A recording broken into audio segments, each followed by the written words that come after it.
আমাদের সমাজে উকিল বাবার প্রথা অনেক বেশি আছে, আপনাদের এলাকায় আছে। এটা হলো 2 নম্বর বাবা, নকল বাবা। নকল, এই নকল বাবা হওয়াও জায়েজ নাই, এই নকল বাবা বানানো জায়েজ নাই।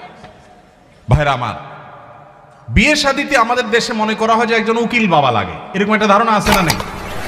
মেয়ের ইজিন আনার জন্য গায়রে মাহরাম একজন উকিল বাবা হয়, অনেক সময় যায় অনুমতি আনে। এইভাবে উকিল বাবা বানানো পরিষ্কারভাবে হারাম, পরিষ্কারভাবে। মুরব্বীরা ভালো করে শুনে রাখেন, যারা যারা উকিল বাবা আছেন এই বাবাগিরি ছেড়ে দেন। বাংলাদেশে বাবার কোনো শেষ নাই। খাজা বাবা, উকিল বাবা, ন্যাংটা বাবা, কত বাবা আছে। আল্লাহ তাআলা এই সমস্ত নকল বাবা থেকে আমাদেরকে হেফাজত করুন। বিয়ে উপলক্ষে কোনো উকিল বাবা টাবা চলবে না। নিজের বাবা বেঁচে থাকলে সেই বাবা তিনি নিজে নিজের সন্তানের বিয়ে দিবেন, ব্যাস। মেয়ের অনুমতি বাবা আনতে যাবেন। জাজ্জল্যমান বাবা উপস্থিত, আগাগোড়া 5 হাতি বাবা আছে, এরপরও দেখা যায় আরেকজন উকিল বাবা সেজে সেখানে নাটক করতে যায় অনুমতি আনার জন্য। এই নাটক করা জায়েজ নাই, পরিষ্কারভাবে হারাম, পর্দাহীনতার কারণে। বিশেষ করে গায়রে মাহরাম কেউ যখন উকিল বাবা সাজে, ওই মেয়ে সারা জীবন তারে বাপ বাপ ডাকে, খানা খাওয়ায়। এটা আমাদের সামাজিক মানে একটা কুসংস্কার বলতে পারেন, এর সাথে ইসলামের কোনো সম্পর্ক। যুবকরা বিয়েতে কোনো উকিল বাবা যেন না থাকে। মুরব্বীরা যারা যারা যার যার বিয়ের উকিল বাবা আছেন, আল্লাহর হস্তে বাবাগিরি ছেড়ে তওবা করে আল্লাহর কাছে চলে আসেন, চেষ্টা করবেন তো ইনশাআল্লাহ। এই উকিল বাবার নাম দিয়া পর্দাহীনতা 2 নম্বরই হাজারটা জিনিস হয়। নিজের বাবারই খবর নাই, কিসের আবার উকিল বাবা? হ্যাঁ, উকিল বাবার লগে বললো ভাগছে কোন মেয়ে। আল্লাহ মাফ করুক আমাদেরকে।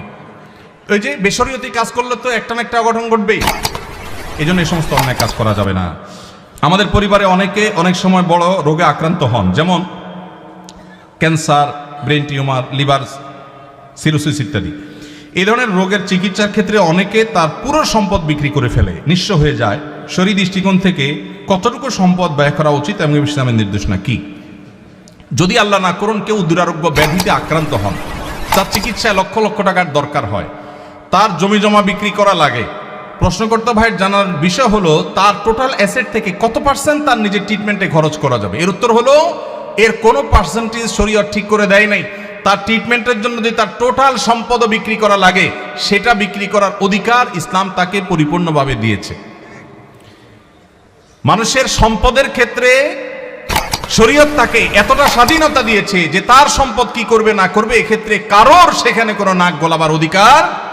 সন্তানদের এটা বলার অধিকার নাই যে বাবা তুমি নিজে চিকিৎসা সব খরচ করবো, আমরা কি করব, এটা বলার অধিকার নাই। অনেক কুলাঙ্গার সন্তান আছে, বাবার এরকম সিরিয়াস পর্যায়ে হয়ে গেলে জমি বিক্রি করতে দেয় না, বরং বাধা দেয়। আছে না নাই? মনে রাখবেন, বাপদাদার সম্পদ দিয়ে মানুষ ধনী হয় না, হলেও সেটা সাস্টেইন করে না, টেকসই হয় না। মানুষ নিজস্ব চেষ্টায় আল্লাহর অনুগ্রহে ধনী হয়। বহু বড় লোকের ছেলেরা একসময় রাস্তায় মানুষের কাছে হাত পাততে হয়। এজন্য বাবার সম্পদ, মায়ের সম্পদ, সেগুলোর জন্য কামড়াকামড়ি করা, তাদের হক নষ্ট করা, এগুলো আমাদের মূর্খতা।